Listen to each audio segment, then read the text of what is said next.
Yael Braun-Pivet en légère difficulté économique sur CNews quand un journaliste a décidé de faire son boulot, du miel. Très honnêtement, la faillite, elle est déjà là. C'est une blague. Non. Non. 3100 milliards de dettes. Vous êtes sérieux quand vous dites ça? 3100 milliards de dettes. Alors, nous sommes une majorité du sérieux budgétaire. Come with me now.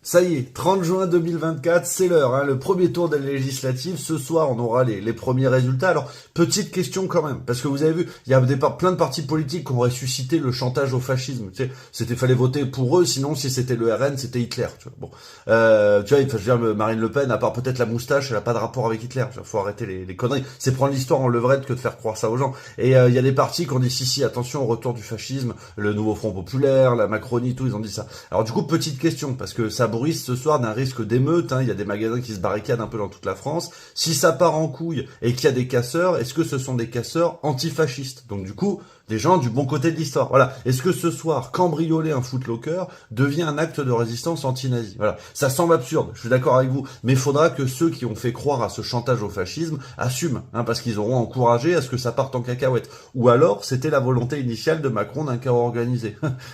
Je sais pas, je demande. C'est quoi le mode que tu nous as mis là? Alors c'est supersonique, du coup quand on passe les vitesses, ça fait une post-combustion.